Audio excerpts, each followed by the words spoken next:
श्री रमाशंकर राजभर।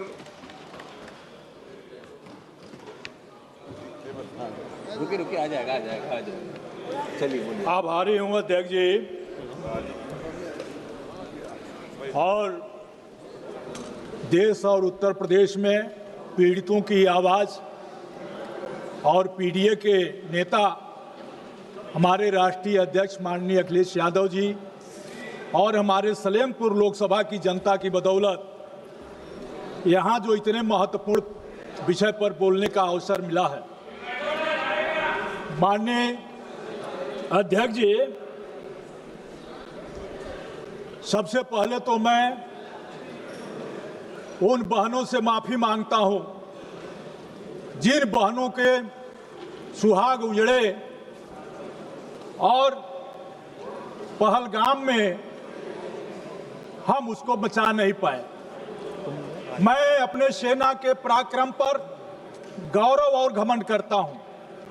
अध्यक्ष महोदय, वहीं हम इस घटना में जो पर्यटक निर्दोष मारे गए उनको नमन करता हूं, जो हमारे सेना के जवान शहीद हुए उसको भी नमन करता हूं। अध्यक्ष जी, हमारे पूर्वांचल में एक कहावत है कि आकाश बांधो पाताल बांधो, कम से कम अपनी टाटी तो बांधो। यह सरकार आकाश बांध रही है, पाताल बांध रही है, लेकिन अपनी टाटी नहीं बांध रही है।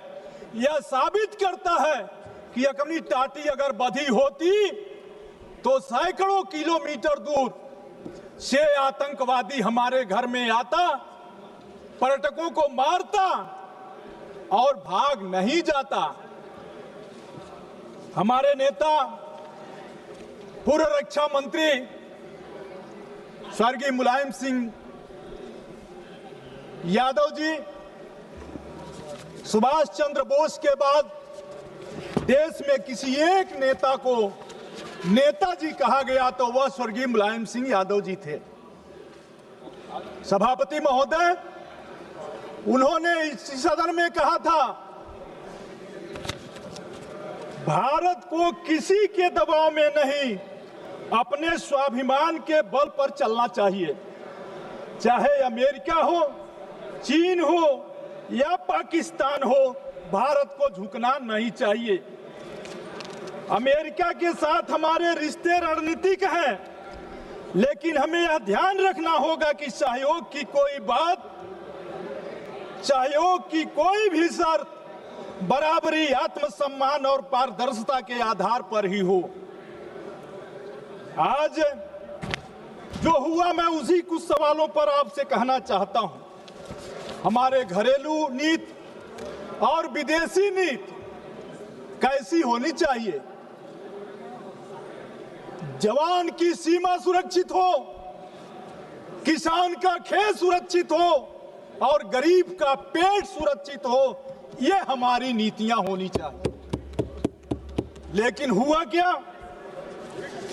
जो सवाल सामने उठकर आए, मैं कहना चाहता हूं, माननीय रक्षा मंत्री जी ने इसी सदन में कहा है कि हमने 100 आतंकवादियों को मारा। चलिए, इसका स्वागत है, लेकिन उस 100 आतंकवादियों में वो 4 आतंकवादी मारे गए कि नहीं मारे गए जो पहलगाम की घटना किए थे, यह सवाल नहीं आया। उनका नाम कब तक आएगा, यह देश जानना चाहता है।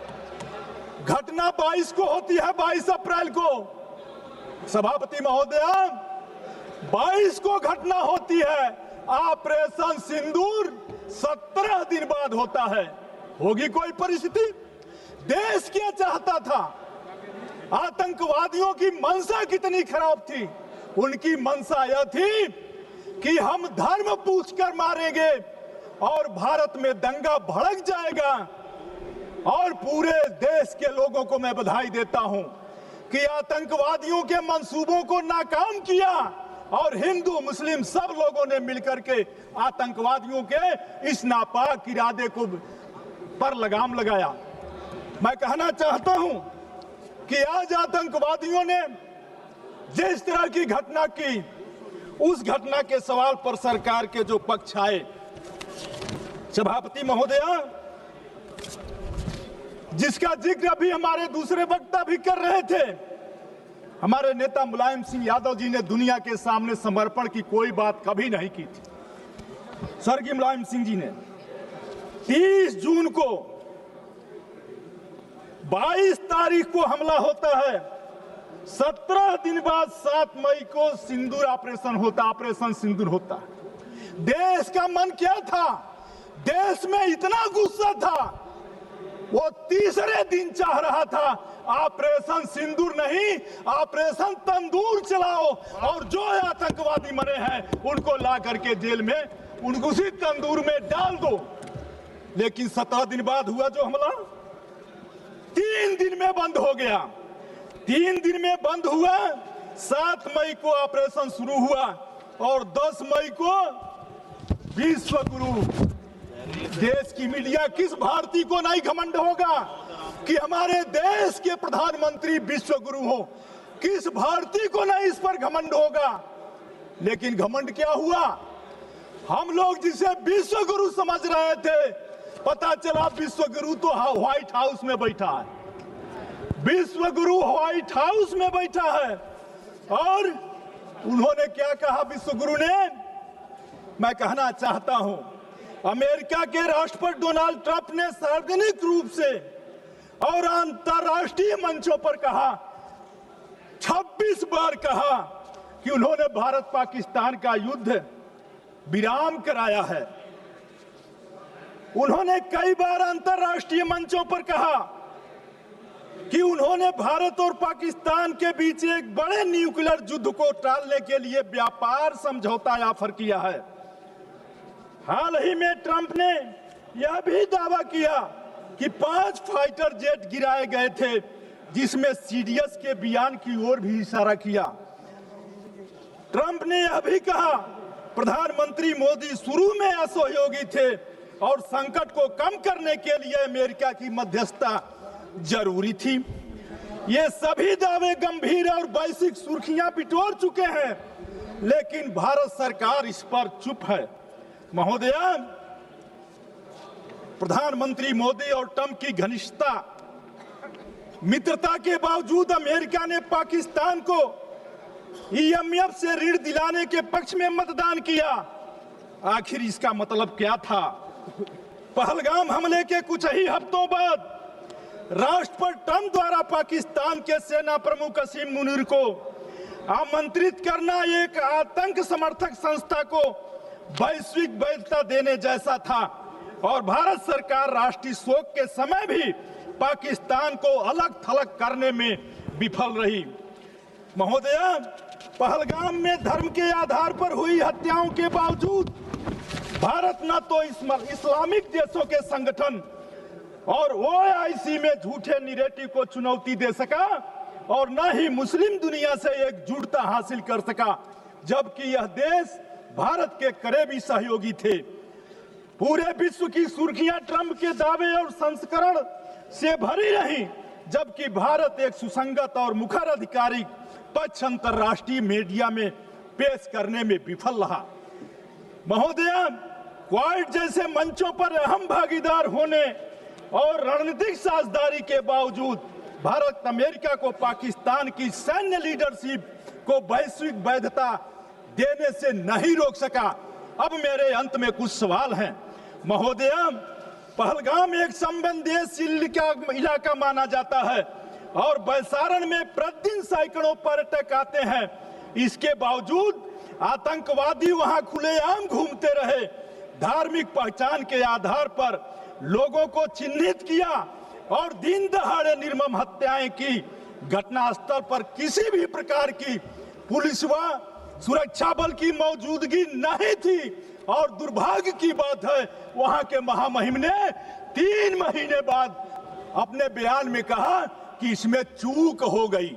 महोदया, सुरक्षा में चूक हो गई। महोदया, जो आतंकवादी हालिया हमले के जिम्मेदार हैं, उन्हें अब तक क्यों नहीं गिरफ्तार किया गया?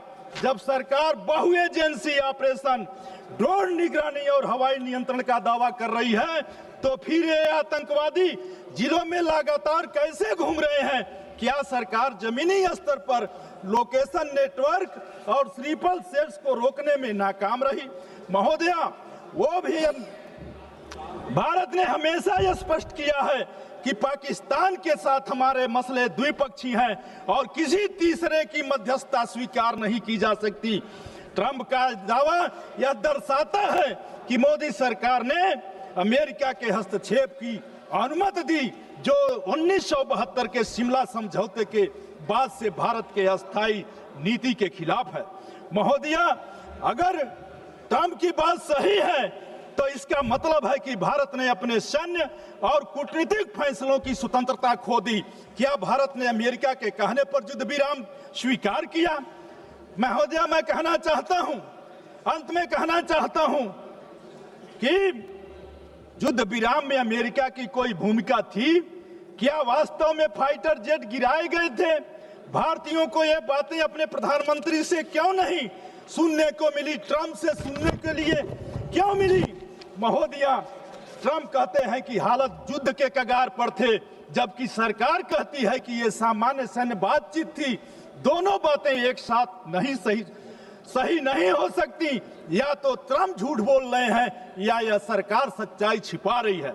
महोदया, ट्रंप की टिप्पणियां हमारे सेना की पेशेवर योग्यता को कम करके आंकती है, ऑपरेशन सिंदूर को गलत रूप से पेश करती है। अगर वास्तव में कोई जेट गिराए गए तो जनता को बताया जाना चाहिए। अगर ऐसा नहीं हुआ तो सरकार की रिकॉर्ड ठीक क्यों नहीं कर रही है?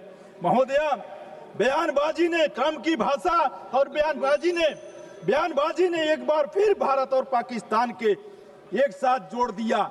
इसलिए मैं अंत में कहना चाहता हूं कि सारे कुछ हो जाने के बाद अगर हमारा हमला सही था तो फिर दुनिया के 32 देशों में 59 सदस्य प्रतिनिधि मंडल गया। अगर हमारा ऑपरेशन सही था तो फिर दुनिया में क्यों हम गए थे? और अगर गए थे तो उससे क्या लाभ हुआ, यह मैं आपसे जानना चाहता हूं। इन्हीं शब्दों के साथ आपने समय दिया, बहुत बहुत धन्यवाद, बहुत बहुत धन्यवाद।